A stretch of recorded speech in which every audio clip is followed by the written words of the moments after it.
Good evening, everyone. I'd like to welcome everybody to the September 3rd, 2024 PM Board of Supervisors meeting. I'd like to go ahead and call the meeting to order. Our first order of business is we have our citizens forum where anyone can come up and speak for 3 minutes on any topic that is not on the agenda. If you would, please state your name and magisterial district when you get to the podium. Raise your hand and I'll call on you to come speak. So we'll go ahead right now and open up the citizens forum if there's anyone here who would like to come and speak. Mr. Haight.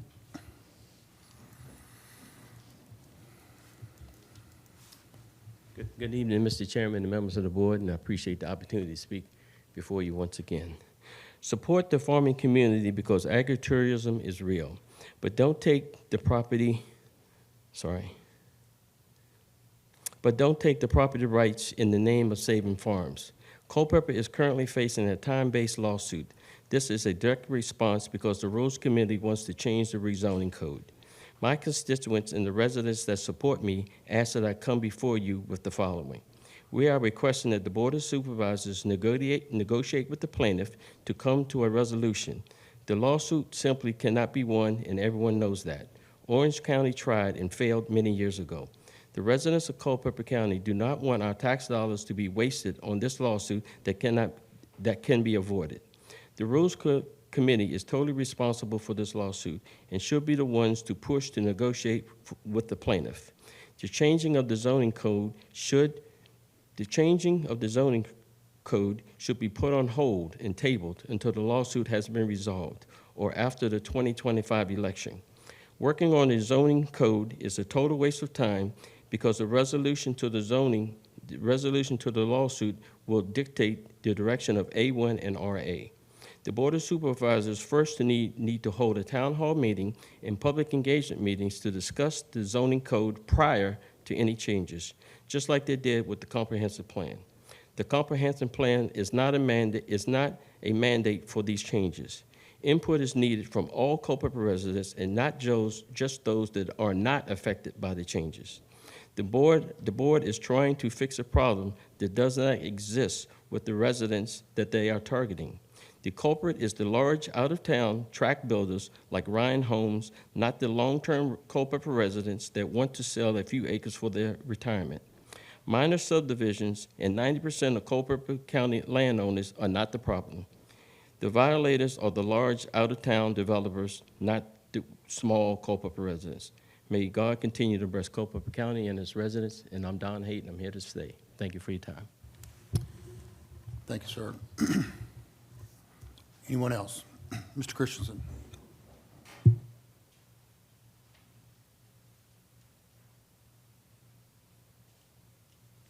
I just got to say I like that shirt. Okay, thank you. Thank you. Wish I was there. Good evening. My name is Kurt Christensen. I'm from the Stevensburg District. I didn't attend the meeting this morning, and I think what the direction you sent to the Planning Commission are complicated, as a lot of these things are, but I guess my whole question, and I didn't intend to be here tonight, but I am, and I wish I didn't have to be here, but I just don't get it. I mean, we have ruinous inflation. People have a hard time getting ends meet. And some of you people want to steal our property rights using the terms of reducing density. And just like the gentleman said, and I agree with everything he said, this stuff should start from the grassroots. This is top down, 3 members of the Rules Committee who do not represent the board as a whole making decisions here. And several members who are up next time, they could lose their seats if they push too hard on this issue. I think my supervisor is probably has problems anyway, and this isn't making it any better. Again, we're talking about mom and pop landowners who would get reamed under this. Again, it's not Ryan Homes, it's the mom and pops, and it's the mom and pop landowners whose land can be used for college tuition, for catastrophic health,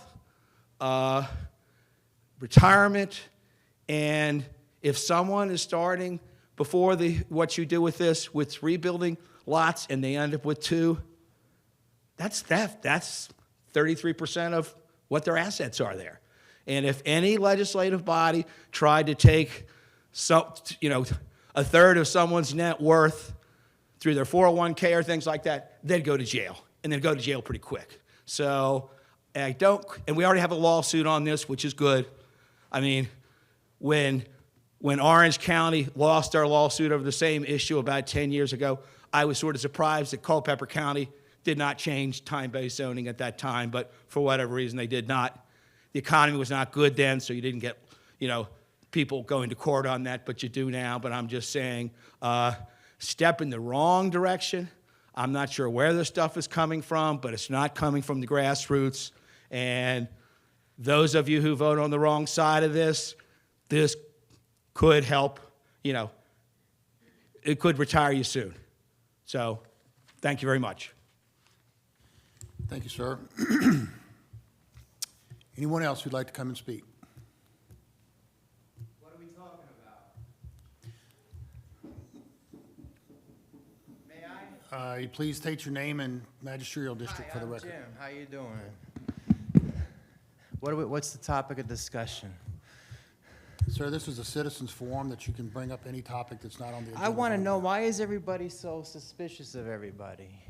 I can't walk around town at 3 in the morning without someone thinking I'm breaking Mr. into Chairman. Sir, Can this you is state his not name? something that's for the citizens forum, sir. If you have a concern that you'd like to address the I'm a board, citizen. I understand that, but if you have a concern that you'd like to address the board about, please do so. If That's not- my concern. Okay, thank you, sir. My concern is, and why your is name and your name and your My magisterial name is district? Jim. Jim, James Drury, like the Virginian, and your magisterial district? Jeffersonton. Okay. Yeah, what is it, though? Why is everybody so suspicious of everybody? I can't walk around town at 3 in the morning without getting harassed. What's going on? How come I can't go ask a deputy about something without them acting all over you? You're a deputy, right? Sir, please address your comments to the board and not to the citizens here. Okay, I honestly think it's a very nice county we live in. I really don't think there's really much going wrong with it. I think everything's great. But there's one issue that everybody I know who I talk to, because I talk to a lot of people, complain about. It's the growth. It's the growth. There's not enough infrastructure here to support the growth that keeps happening. I can't even drive in my car on a little 7-minute drive without having to hit my horn like 2 or 3 times because of the failure and the lack of infrastructure to support all these vehicles that are on the road that are coming from Clevenger's Corner. All these subdivisions going up, they're popping up left, right, and the other. I want to talk about the town issues, but I guess I'm in the county house, right? But really in the county, I can't even, back in the day, it used to be 55 miles an hour on 229, right? Anybody remember Sir, that? again, please address your comments to the board. 55, you guys, or who are they? Oh, the clerks, you guys, okay. 55 miles an hour. I can't even go down 29. Every time I get on 229 now, I'm shaking. I don't know if someone's tailgating me. There's some idiot on the opposite lane driving up in my lane. It's like, how come nothing's being done about this? You know how many accidents are coming up left, right, and the other? It's increasing every year. I can't even come out into town. I hear sirens left, right, and the other. So you put in the roundabouts or what? Why do you keep allowing all this growth to happen in our county? And you're getting all this tax money coming in, right? And someone told me, I can't remember who, but for every dollar you make off the taxes, you got to spend $1.25 in infrastructure. So why allow the growth if that's the case? Why allow all these people to come in here? You have a 500-acre plot of farmland that might pull in 15 grand in taxes a month, but you divvied it up to 50 plots that pull in 5 grand each lot per month, let's say. Do the math. Where's all the money going? Sir, Hallelujah. Thank you. That's it. Okay. Thank you. Stop the growth. Everybody doesn't like it, You live in the county? Thank you. Is there anyone else who'd like to come and speak? That's my 2 cents. Seeing none, we're going to go ahead and close the citizens forum. And the next item is the approval of the agenda. Are there any additions or deletions to the agenda? Hearing none, we'll go ahead and proceed as presented.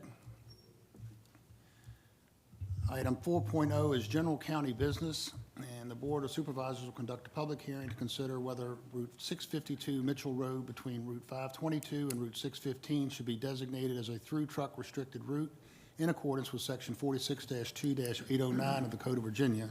And with this, I'll turn it over to our County Administrator, John Eggerson, to introduce this item. Thank you, Mr. Chairman. Good evening, members of the board.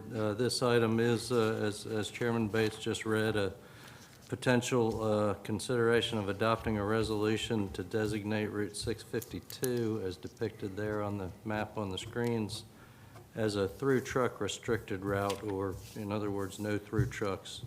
This is a designation VDOT would need to put in place, but they will only do so upon the adoption of a resolution by the board requesting that they do so and agreeing that we'll provide some enforcement through our sheriff's office. So with that, it is subject to a public hearing this evening. We have looked at some of the industries in the area, and it seems to be fairly unanimous, at least amongst those down there, that trucks can avoid this route by simply staying on 615 and 522. Thank you, John. Are there any comments or questions for John before I open the public hearing? Hearing none, I'll go ahead and open the public hearing. If there's anyone who'd like to come and speak on this matter. What does the blue represent on the map?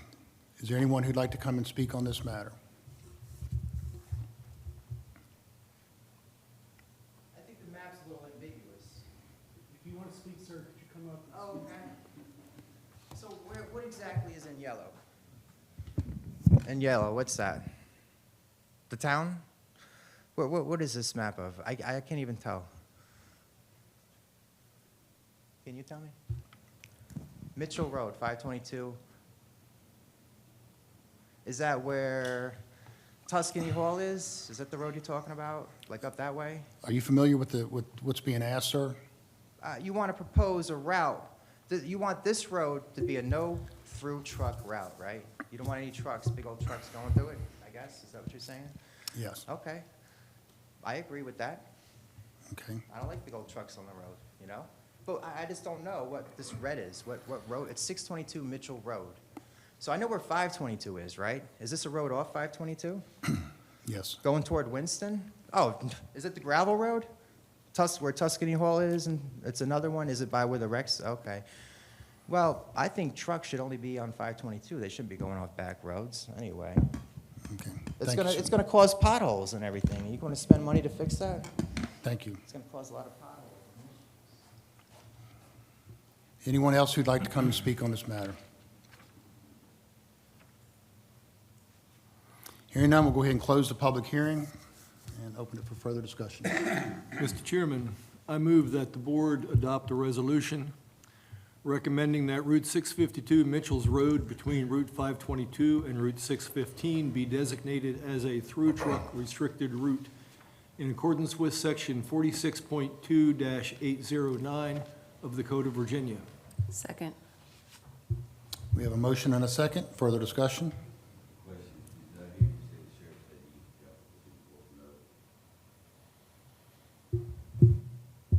Yes, sir, Mr. Rosenberg. Further discussion? Motion and a second. All those in favor of the motion signify by saying aye. Aye. Opposed? Motion carries, Ms. Ellis. Moving on to item 5.0, Planning Commission business, and this too requires two public hearings. Item 5.01 is the renewal of the Realhurst Farms Agricultural and Forestry District. The board will review the Realhurst Farms Agricultural and Forestry District in accordance with Article 80 of the zoning ordinance and determine whether the district should be continued, modified, or terminated. And with that, we'll turn it over to Mr. Drumheller. Yes, Mr. Chairman. On August 14th, 2024, the Planning Commission reviewed the Realhurst Agricultural and Forestry District, which will expire in 2024 in accordance with procedures as found in Article 8E of the zoning ordinance. In an effort to conserve and protect and to encourage the development and improvement of agricultural and forestal lands for the production of food and other agricultural and forestal products, the Commission concurs with the Agricultural and Forestal Advisory District Committee and has determined that the renewal of the aforementioned district is appropriate. The Planning Commission hereby recommends to the Board of Supervisors that the Realhurst Agricultural and Forestal District, currently under review be continued under Appendix A, Article 8E of the Culpeper County Code for a period of 8 years until the next review required in September 2032. Sincerely, Sanford Reeves, Jr. Mr. Chairman, members of the board, on the screen highlights the district there, the parcels that are currently enrolled in the Realhurst Farms Agricultural and Forestry District in green. It's a smaller district for our standards, but the district still has a little over 1,000 acres, so 1,188 acres in the Realhurst Farm District, and a total of 12 parcels today. As is protocol, when we renew or look to renew agricultural and forestry districts, each landowner was notified, and to date, we've heard from no landowners that want to withdraw during this time for potential renewal. Just as a little bit of background, agricultural and forestry districts are established under the guidelines set forth by the Code of Virginia in order to protect, or a mechanism to protect agricultural and forestry lands. Locally, our ordinance is Article 8E of the zoning ordinance, and then that's where you specify on an 8-year renewal cycle for each district. We have a little better than 41,000 acres totally in the county, and this is just one in particular district tonight. The preservation of ag and forestry land is a major instrument to provide support to the local agricultural economy, and these districts have been in place for a number of years at this time. Once the district is formed, it does require review periodically according to state code every 4 to 10 years. Culpeper's chosen 8, so we're on the 8-year renewal cycle for Realhurst Farms. As Neil read into the record, the Planning Commission recommends to continue the district as is, as well as did the Ag and Forestry Advisory Committee, and staff has no further comments as far as that either.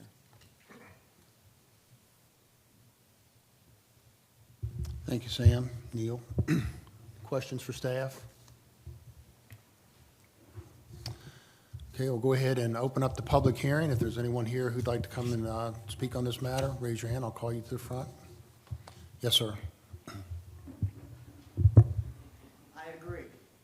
Why do I agree? Because if they don't renew it, then what happens? Are they going to sell it to developers? Thank you, sir. Also, what would they be growing? We've had a drought in the last 2 years. We need that land to recover from the droughts. Hopefully it'll be good, put to good use, don't you think? All the drought we had, we can't make hay. You know. Is there anyone else who'd like to come and speak on this matter? Seeing none, I'll close the public hearing. Open for further discussion. Yes, sir, Mr. Chairman. I did speak at the Planning Commission meeting on this as a citizen because many years ago, 2 renewals ago, there was a challenge relative to an owner of a 12-acre parcel that it was dubious as to whether agriculture was occurring. There were buffers on an adjoining property, and the adjoining property owner had showed up to speak against it. That, over the preceding 16 years, has resolved itself. It has been sold to someone who does operate a small farm, and the adjoining parcel has a house on it now. So therefore, there are no problems that I'm aware of as it exists, so I would make a motion that we approve the Realhurst Farms Agricultural District for another 8 years. We have a motion and a second. Further discussion? Hearing none, all those in favor of the motion signify by saying aye. Aye. Opposed? Motion passes, Ms. Ellis. Moving on to item 5.02, the proposed amendment to zoning ordinance ZTA-12-24-1. The Board of Supervisors will consider a revision to Appendix A zoning ordinance, Article 8B, Plan Unit Development District of PUD of the Culpeper County Code. And again, with this, we'll turn it over to our zoning administrator, Neil Drummiller. Yes, Mr. Chairman. The Board of Supervisors will consider a revision to Appendix A, Article 8B, Planned Unit Development District of the County Code. Proposed revision is intended to realign district standards with goals identified in the 2023 Comprehensive Plan by updating various procedures, provisions, and regulations, namely within the Development Standards section. The draft as currently prepared will repeal and replace Article 8B in its entirety. The Board of Supervisors will determine whether the proposed ordinance amendment is necessary to further the general purpose of promoting health, safety, or general welfare of the public, and other purposes as found in the Code of Virginia, Section 15.2, 2283, and 2285. The amendment was considered by the Planning Commission after proper advertising and public hearing held on Wednesday, August 14th, 2024. The Planning Commission determined that this amendment is required to serve the public necessity, convenience, general welfare, and good zoning practices as required by the Virginia Code Section 15.2, 2286A7. Upon motion duly carried, the Planning Commission recommends to the Board of Supervisors by a 9-0 vote that the proposed zoning text amendment be approved. Sincerely, Safford Reeves, Jr. Mr. Chairman, members of the board, this is a zoning text amendment, as Neil read into the record, that has been reviewed by the Planning Commission. We did some work with the Planning Commission on this topic through a couple of work sessions and then a public hearing last month. As Neil read into the record, it was recommended for approval by the Planning Commission to the Board of Supervisors. Mr. Chairman, I have posted a presentation that kind of goes through the PUD ordinance or the changes that are proposed. That was posted on board docs, as well as the actual draft ordinance that's posted on board docs as well. And I'm happy to walk through that. I just didn't know how detailed the board wanted me to go through this particular presentation tonight. I can get through this probably in about 5 minutes. And it just kind of explains the background and has a couple of slides to work through to kind of give some visuals. So, the current PUD ordinance, at least in staff's opinion, and the Planning Commission as well at this point, we felt like was in need of some revisions. The current district minimum to even qualify for a PUD was one of the biggest hurdles, in staff's opinion, and that's 200 acres. The current draft that you're looking at tonight that's been posted would allow someone that has 20 acres potentially to apply for a PUD. That's a big change, but I think it's a needed change to be able to potentially even use the ordinance. We have 2 PUDs, just as a way of reminder to the board and those that don't know. We have 2 PUDs in the county. One is at Clevenger's Corner that's actively being built now, and then one out at Boston on Route 522, which has not seen the light of day, but has been in place, at least on the books, as far as in zoning for a number of years.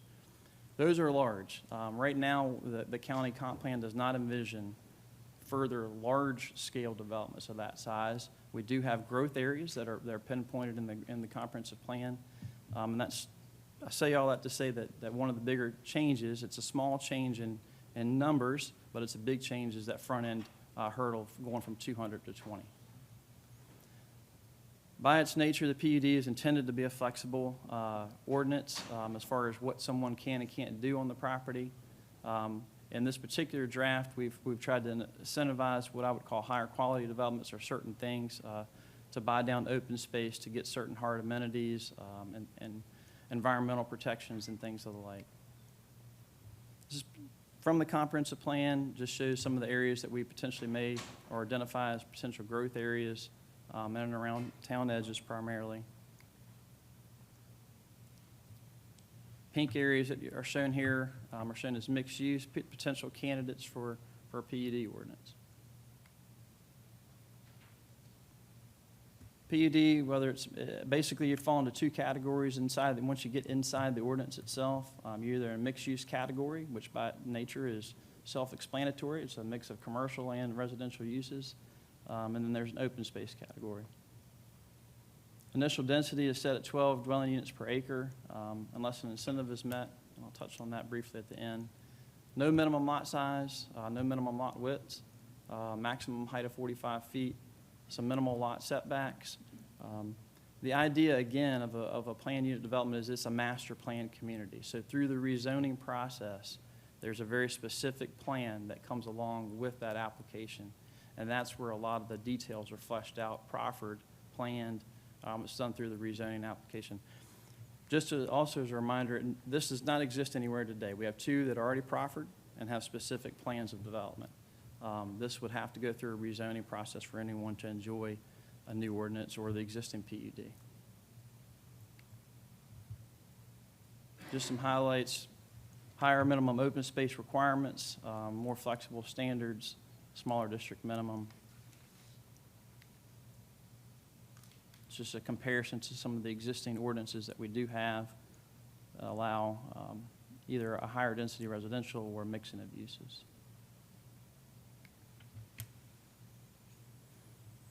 There are some incentives that are drafted in the ordinance to reduce the overall open space, and incentives for additional density and lot coverage. Primarily, the incentives to reduce open space, are basically ecological or environmental impacts, buffers, large buffers. There's one way to buy down open space, to provide certain amenities. This is one, just an example, to buy down some of your open space requirement. And a lot of developers do this anyway, but it's to encourage some riparian buffers along waterways or tributaries. A lot of the areas we show for growth areas are not major tributaries, but there are some smaller water features. Nutrient credits is another type of incentive. That basically means that you can buy down open space credit if you treat your stormwater, including your quality as well as your quantity, on site, and you're not buying credits elsewhere. And that's something that we want to continue to encourage. Parking structures, I'm not sure if we would see a lot of this in the growth areas. I'm not sure if they would yield a large enough density to yield something like that, but it's just to look at a different way of parking instead of open lot or on lot. Solar canopies, another type of parking incentive. This is an incentive to basically try to get a little bit higher density in certain areas, but also to incentivize the mixing of residential uses, meaning that we're not looking at maybe potentially just single families or townhouse, but also some multifamily or some cottage court type development as well. You can go from 12 to 16. There's a section towards the back of the draft ordinance that talks about circulation and connectivity, which is very important anytime you're looking at a master plan community, and there's some requirements as any ordinance typically would have, and those are found in this section as far as street standards, connectivity requirements.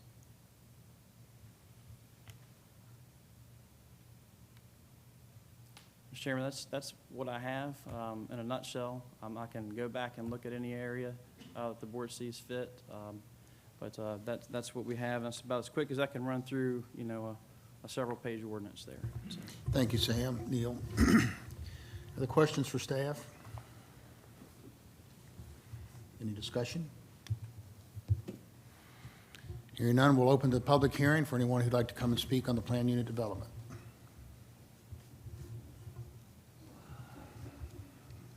Yes, sir. May I? Yes, sir. I like it, but I don't like it.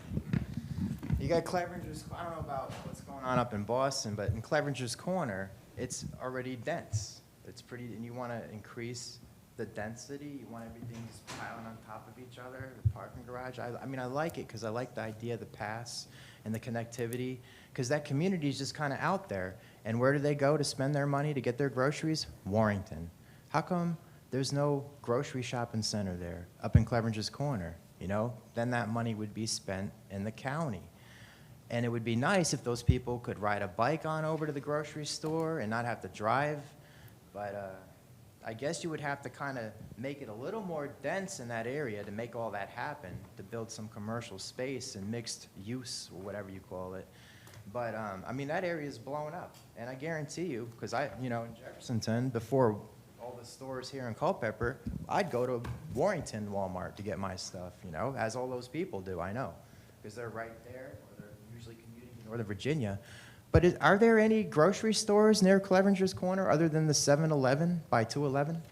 Does anyone know? Shouldn't there be, though? It's a long hike to Culpeper from there.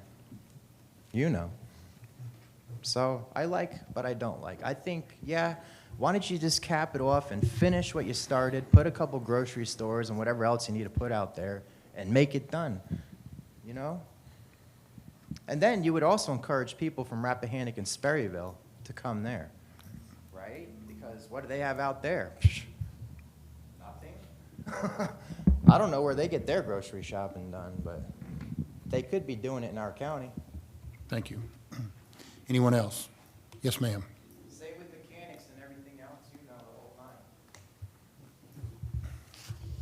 nine. My name is Sarita Fott, and I'm in West Fairfax on Blue Ridge Avenue. I've spent a lot of time in the last year attending county meetings and the committee meetings and listening to what everybody has to say.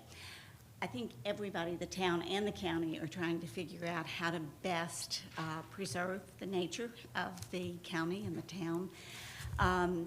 And all I would like to say is I like this idea of coming up with a revised definition, but at the same time, I know the town is looking at their different definitions, and with development coming up against the edge of the town, it would really be nice if you all could kind of coordinate what everything ends up looking like, because otherwise it's going to be like grandma's backyard where, you know, we have this side of the yard taken care of and that side not. So that's all I would say. Thank you. Thank you, ma'am. Yes, sir.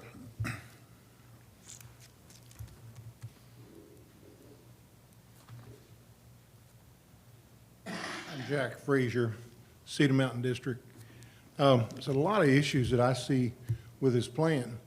You're reducing the 200 acres to 20 acres. Now, you know, who is that going to cater to? That's going to cater to Ryan Homes and all the big builders. Here it is on the other side of this, y'all trying to take away the property rights. I don't quite understand the reasoning here. The 200 acres, at least with the 200 acres, at least that would be a big project. That would be a project that somebody could undertake.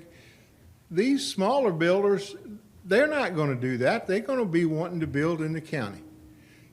Lot sizes, no restriction on lot sizes when you all are proposing lot sizes to be 6 acres in the county? That's absolutely absurd. You know, we got issues that's going on in our county right now. People can't afford rent. People can't afford groceries. And you all trying to pull this stuff like this? It's absolutely absurd. It's ridiculous. Thank you. Thank you, sir. Anyone else who'd like to come and speak on this matter?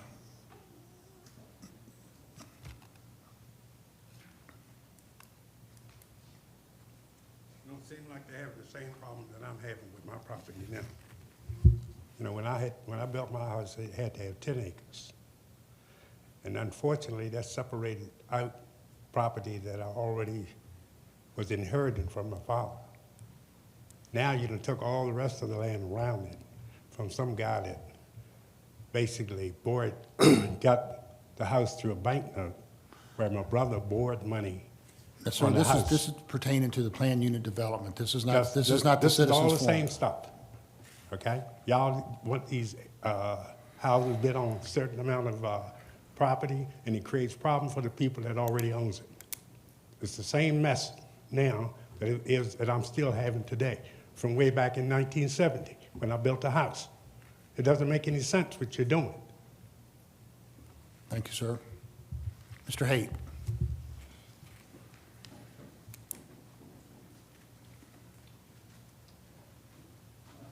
Don Haight, Stevensburg. I'll just make it quick.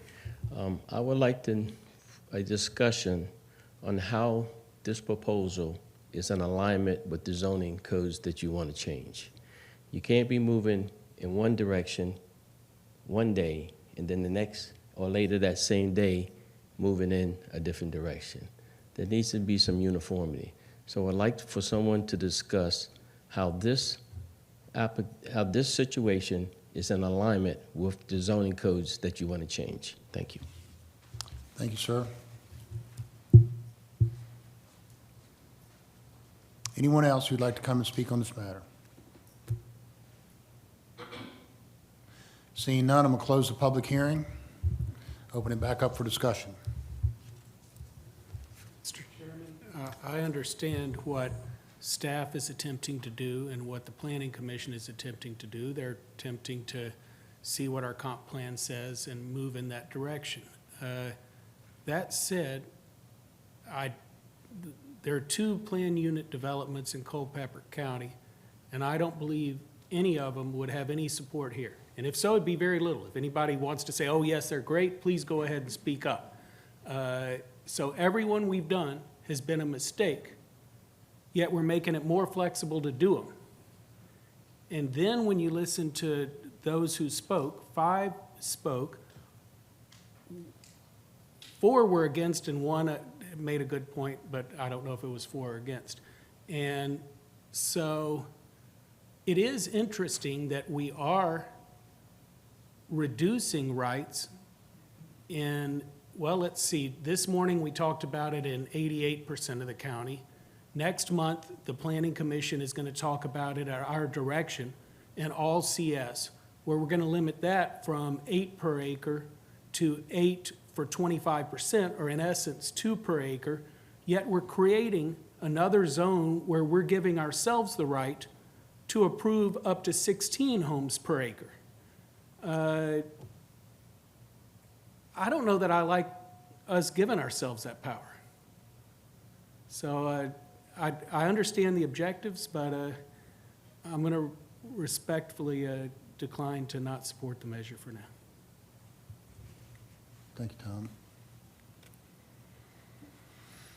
Any other comments or entertain a motion?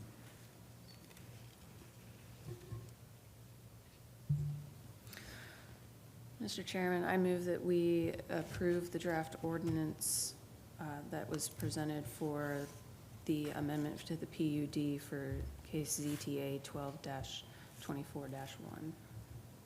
Second. We have a motion and a second. Further discussion?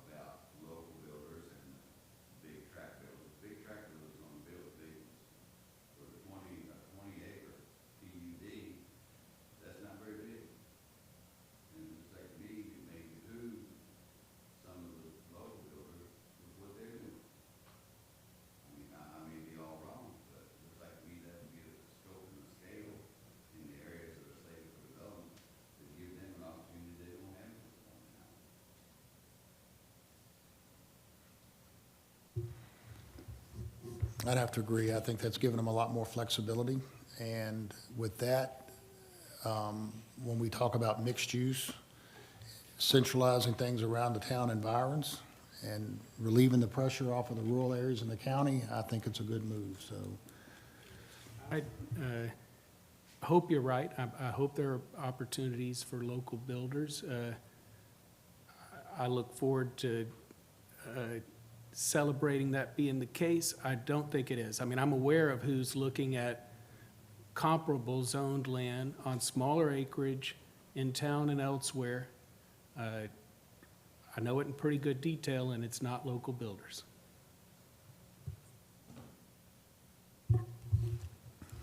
Any further discussion? We have a motion and a second. All those in favor of the motion signify by saying aye. Aye. Opposed? 5-1, Ms. Ellis. All right, and with that, we will entertain a motion to adjourn. We're adjourned.